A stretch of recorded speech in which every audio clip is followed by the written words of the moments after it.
From the headquarters of Telesur English in Quito, Ecuador, I'm Carla Gonzalez, and this is From the South.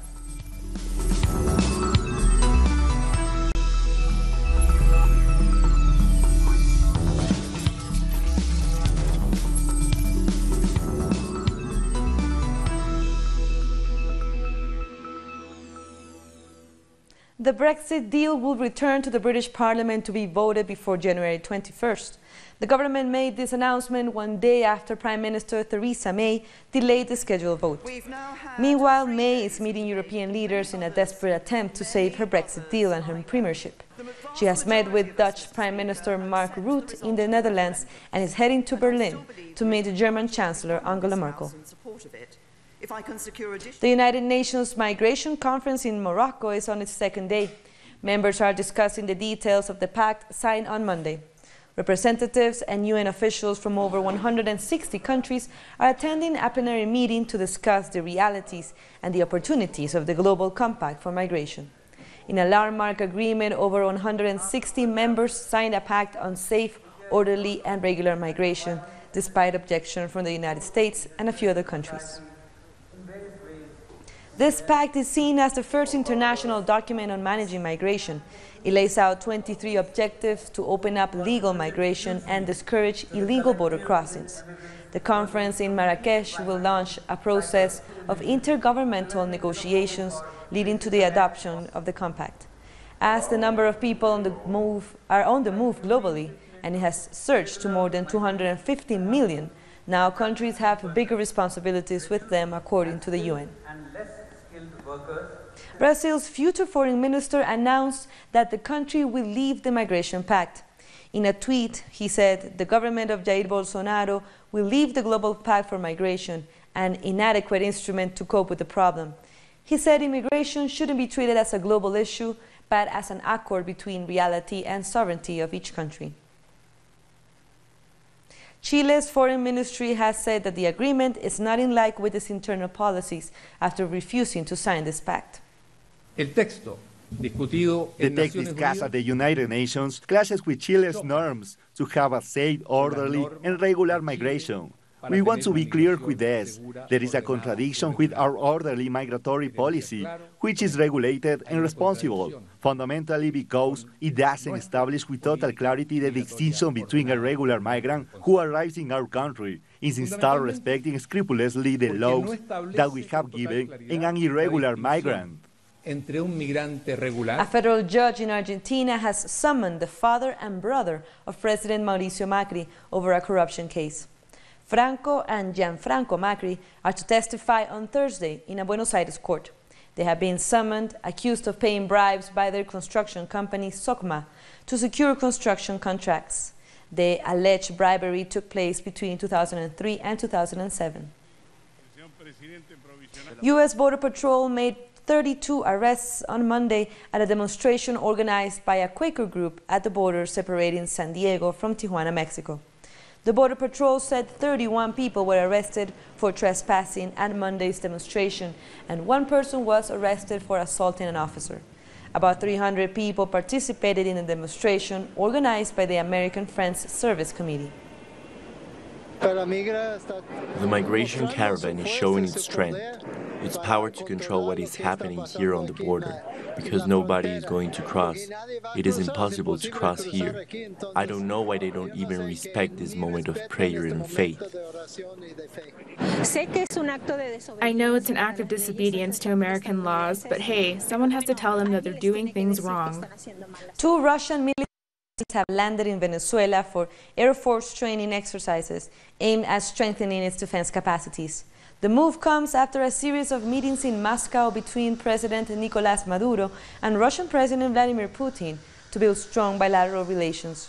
Welcoming around 100 Russian pilots and other personnel, Venezuelan Defense Minister Vladimir Padrino Lopez said Venezuela can defend itself when necessary, but added that the country is a maker of peace and not war. These flight exchanges, which we are going to begin with the Operational Strategic Command of the Army, aim to raise the level of interoperability of the Russian and Venezuelan air defense systems. Meanwhile, U.S. Secretary of State Mike Pompeo tweeted saying that the exercises represent, quote, a squandering of public funds and squelching of liberty and freedom while their people suffer. So the Kremlin's spokesperson Dmitry Peskov rebuked Pompeo's statements, particularly on the waste of funds comment. Peskov said, "We do not agree with this statement. Moreover, it is also inappropriate to make such statements from a country where half of the defense budget can feed the whole of Africa."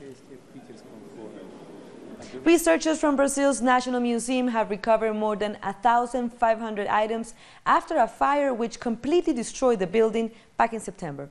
The fire destroyed much of the 20 million item collection inside this 200-year-old museum.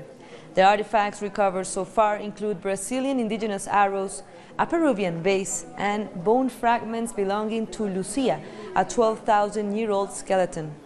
Germany has announced it will donate over €1 million to restore the museum.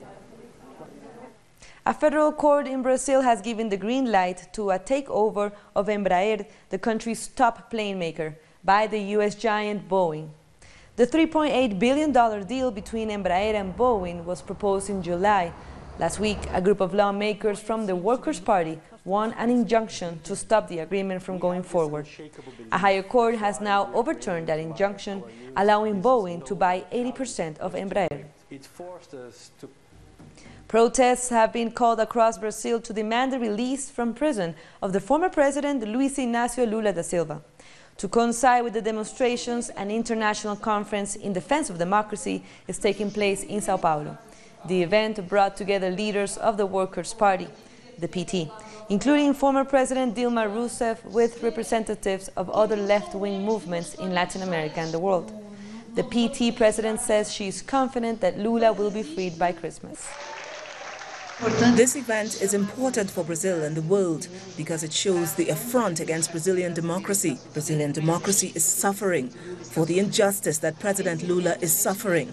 That's why we need the national and international media to cover the threats that we see in our democratic system. And in the context of this conference, the Movement for Social Justice in Trinidad and Tobago also declared its solidarity with Lula.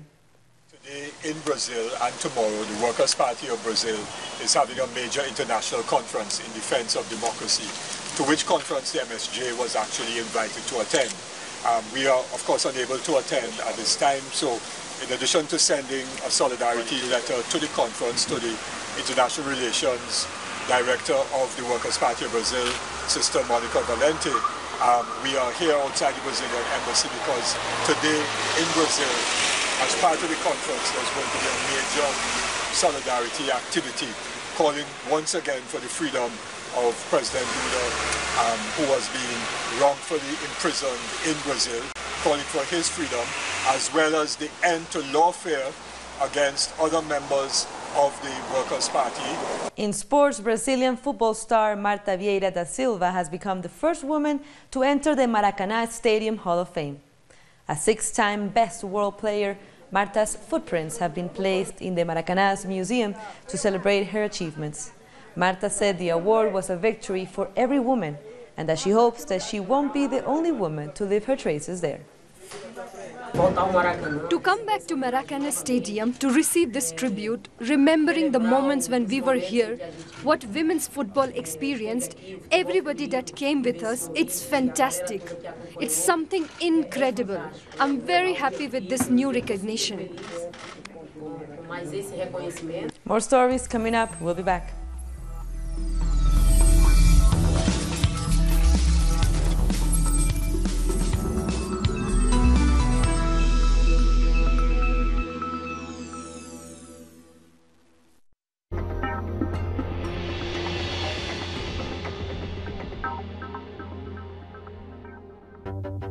With developing events being presented through analysis. Our coverage transcends borders. With renowned journalist Walter Martinez. Salud amigos, tripulantes de nuestra querida, contaminada y única nave espacial. Dossier. Weekdays. Only on Telesur. Y ponga usted las cámaras, señor director. We are present at every event where our nations are staring. We believe in a new global vision, united in every broadcasting. We keep expanding our horizons and working on a closer and better communication. Now, in Grenada, Telesur, the news source from South America and the Caribbean.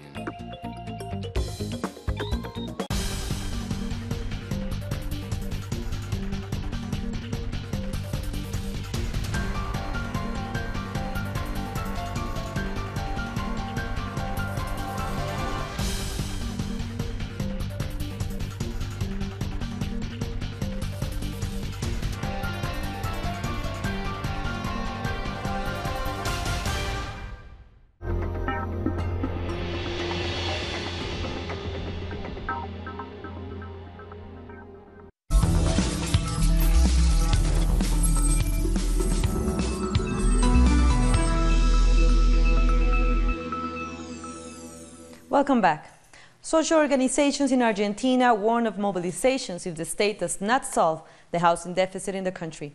Our correspondent in Buenos Aires, Sabrina Roth, has a story. Social organizations have condemned this housing deficit in Argentina, saying 1 million more homes need to be built. Not only demanding the construction of more houses, they also are demanding the state update the price of construction materials to reflect current inflation in the country. Social organizations met with the housing secretary and made an agreement to update prices this week. However, the organizations have agreed that if there is no response soon, they will take to the streets. Sabrina Roth from Argentina. Now to Peru, where a referendum was held this weekend.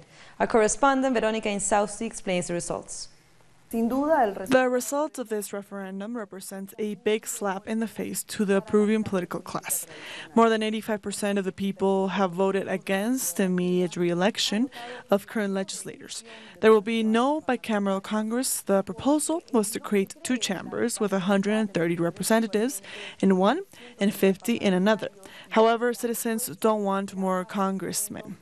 On the other hand, more than 85% of the people said yes to the proposal of supervising the financial of political organizations and parties, especially after the money laundering scandals rocking the main political parties, as with the Popular Force Party, headed by Keiko Fujimori, who was detained after money laundering accusations.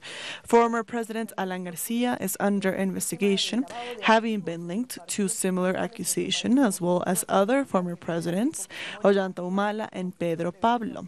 All the political parties in Peru have been financed by illicit funds. These 4 reforms, supported by Peruvian citizens, will be sent to Congress to be discussed, and President Vizcarra will call for an extraordinary session next week.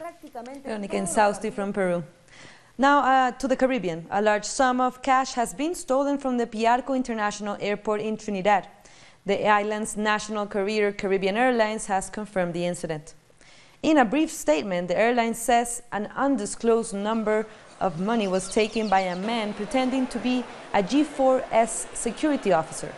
The matter is being investigated at the moment by the police. Jamaica's government is seeking to buy back its 49% stake in Petrojam. Prime Minister Andrew Holness spoke on the current situation of the oil refinery. We have offered to buy back the 49% shares from our friends in Venezuela. Venezuela has always been very good to us. Whether it is the San Andreas Accord or Petrocaribe. The people of Venezuela have always reached out to Jamaica. The basis of that, of course, is that their own liberator and founder, Simon Bolivar, spent some useful time here. So there is a very strong bond between Jamaica and Venezuela.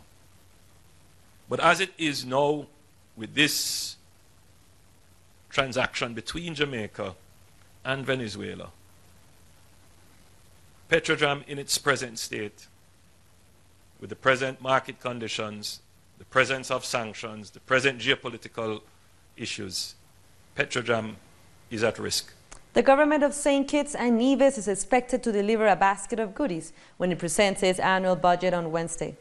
Prime Minister Timothy Harris says the Twin Islands economy is at an all-time best. He says public workers will receive a double salary on December 14, and that's for a third consecutive year. Last year, Harris delivered a $191 million budget. The Parliament of St. Vincent and the Grenadines has debated the decriminalization of medicinal cannabis. Prime Minister Raf Gonsalves supported the proposed legislation. That the second part of the question, if I have any plans to bring the legislation here to Parliament, no, this is a matter which will work through the framework of CARICOM. And hopefully we have a big discussion on this. And some of my supporters may not agree with me in the position that I have taken and even to raise it. At the same time, a lot of NDP supporters will say, Comrade Ralph is quite correct to raise this matter about the medicinal properties of marijuana. And we must not stick our head in the sand and criminalize young people unnecessarily. In other stories, the second gastronomic festival has been held in Nicaragua's capital, Managua. Let's take a look at its unique food. 2 days of gastronomy, dance, an exhibition of local products, and other cultural elements that have come from countries like Thailand, New Zealand, Spain, Guatemala, and the host country. The event attracted thousands of families, both Nicaraguan and foreign. We are very happy. People seem very pleased. They are enjoying the variety of flavors. This is an occasion to get together and share. Flags, music, and a family environment is what this cultural party has to offer. Palestine was also present with more than 80 different dishes, from the well-known shawarma to other prepared foods.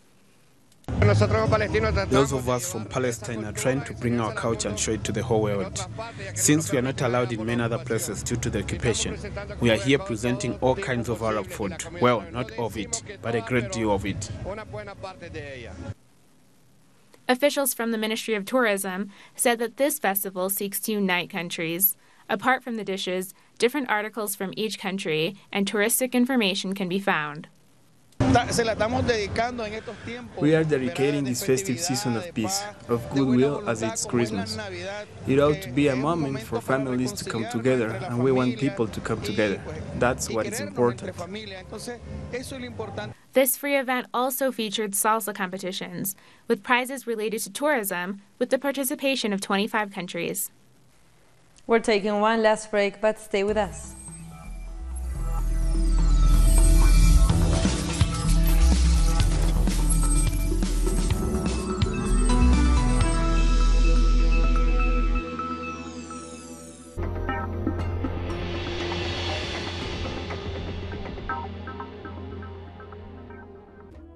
An occasion to enjoy the cultural diversity that defines our South American essence. Come along to find out the story behind these personalities, traditions, and artistic expressions that unite us as a whole. Real Lives, Friday, only on Telesur. Telesur brings you special interviews with social and political personalities. Monday, from Washington. Tuesday, from Mexico. Wednesday, from Caracas. Thursday, from Quito. Friday, from Havana. Analysis about our continent's reality. Weekdays, only on Telesur.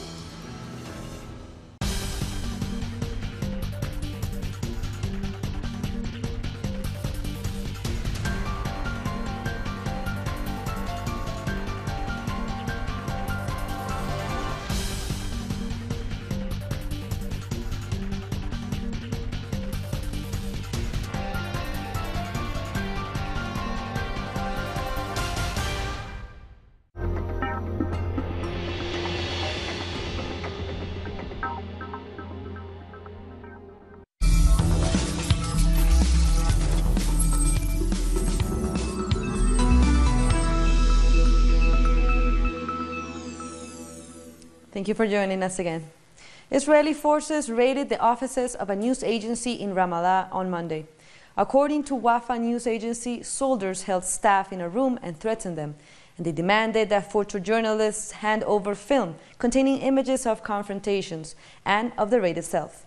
The soldiers then forced the tech support personnel to open the room where servers were located and confiscated security camera footage in the building. Soldiers also fired tear gas and stun grenades inside the newsroom, causing serious suffocation among reporters. European diplomats are reportedly visiting the offices on Tuesday, seeking information on this raid. We go to our correspondent, Nayara Tardo, who has more details. The Israeli troops effectively once again broke into the city of Ramallah in the West Bank, and this time they raided the offices of the Wafa Palestinian news agency. According to a report from the news agency, Israeli troops broke into their offices and inspected all the installations, among them the departments of photography and editing. According to employees of the news agency, Israeli troops also revised the computer servers and the security cameras. This raid to the Wafa news agency took place following heavy confrontations in the city of Ramallah, a few meters away from the residence of the Palestinian president, Mahmoud Abbas. Authorities have said that at least 2 people were injured by Israeli fire, 4 by rubber bullets, and other 20 people because of the inhalation of tear gas. These attacks by the Israeli army on the West Bank are happening frequently in clear violation of the rights of the Palestinian people. Also correspondent Nayara Tardo. We now go to China, where the country has warned Canada of serious consequences if it fails to adequately deal with the detention of the chief financial officer of Huawei. At a press conference, the spokesman for the Ministry of Foreign Affairs demanded a clear explanation as to why Meng Wanzhou was arrested at the request of the United States. China's vice foreign minister has summoned the ambassadors of Canada and the United States to protest the arrest over alleged violations of U.S. sanctions. On Monday, no decision was made in Meng's bail hearing. Protests outside the British Columbia Supreme Court demanded her release. The hearing is to resume today, as she is facing extradition to the United States. I don't think it's just like a criminal issue or something. I do think there are lots of things behind this problem.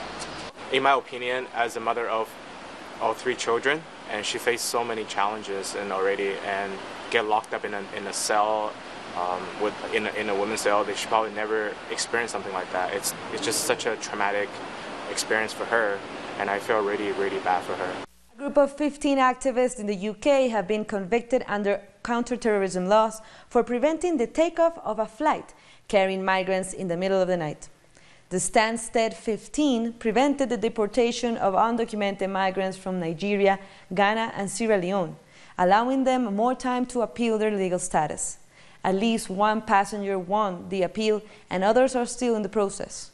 Mass deportations are part of the UK government's hostile environment policy for migrants. The verdict was condemned by human rights groups. Also in the UK, marches for and against Brexit took place on Monday following Prime Minister May's announcement to postpone the Brexit vote. Dozens of protesters gathered outside Parliament, waving banners and chanting slogans. And as we said earlier, the Brexit deal will now return to the British Parliament to be voted before January 21st. So I think putting the deal, the decision off, is just going to make it worse, because there's going to be further uncertainty, further instability, and we've basically got a weak and rudderless government at the moment, and what we need is some kind of resolution, some way forward. I think it's a poor show. I think she should crack on with it now. She's promised she'd do it. She's backtracking again. I personally would now like to see the vote go ahead. I'd like to see her lose the vote. I'd like to see her then resign, and I'd like a new leader of the Conservative Party. French President Emmanuel Macron has promised to raise the minimum wage and speed up tax cuts in response to the Yellow Vest protests that have rocked the country. Macron said this during a televised address to the nation on Monday in a bid to calm down riots. He pledged to cut taxes for pensioners and raise the minimum wage in January, but Macron refused to bring back a wealth tax, saying it will only drive the rich out of the country. It was Macron's first public comments after the 4th consecutive weekend of nationwide anti-government demonstrations. I'm asking the government and the parliament to do all that's necessary for all of us to have a better quality of life. From the beginning of next year, the minimum wage will increase 100 euros per month from 2019, without this representing extra expenditure from employers. I'm asking all of those employers who can to give a bonus to all their workers for the end of the year. This bonus will not be charged to employees. In Madagascar, presidential candidates Marc Ravalomanana and Andry Rajoelina took part in a televised debate on Sunday ahead of the second round of elections. In 2009, elected President Ravalomanana was forced to leave office after a series of violent protests that were supported by Rajoelina. He was banned from the 2013 election as part of an agreement to end the crisis. The two rivals have not hidden their willingness to settle their score in the polls on December 19. Rajoelina won the first round of voting with almost 40%. Andry Rajoelina was the leader of the 2009 protests that led to a coup in 2009. It is because of the coup that the Malagasy people have since been plunged into poverty. Every time I have a debate with President Ravalomanana, I'm surprised that he always talks about the past, while the Malagasy people expect solutions from us now. What are you going to do to save the country? What is your program to save the country? Protests have taken place in Yemen to demand the end of the blockade on the Hodeida port and the reopening of the Sana'a airport. People demonstrated in capital Sana'a outside the UN headquarters. This as peace talks between the government and Houthi rebels are undergoing in Sweden. Protesters say the blockade limits the access to humanitarian aid. We're asking the UN to lift the blockade of Sana'a airport and calling on the international community to have some responsibility towards the suffering of the Yemeni people because of this blockade and the humane practice by the enemy coalition, which is blocking access for commercial ships carrying fuel to Hodeida port. Your blockade is blocking our access to medicine and food. The Nobel Peace Prize has been awarded to Iraqi Yazidi activist Nadia Murad and Congolese doctor Denis Mukwege in Oslo. They both called for action to end sexual violence. Let's listen to what Mukwege had to say about this award. It is in the name of the Congolese people that I accept the Nobel Peace Prize. It is to all victims of sexual violence across the world that I dedicate this prize. It is with humility that I come before you to raise the voice of the victims of sexual violence in armed conflicts and the hopes of my compatriots. 100 marathons in 100 days. It sounds like a lot, but that's a woman's resolution to highlight the global water shortage. Mina Guli is running across the world to bring attention to the need to conserve water. Her tour began in New York on November 4th and has so far taken her to France, the Vatican, India and Hong Kong. Guli is a former lawyer and also plans to run in Jordan, Kenya and Mexico before returning to New York on February 11th for a final marathon. We forget that water goes into everything we use, buy and consume every day, whether it's the shoes that you're wearing, the pants, the shirt.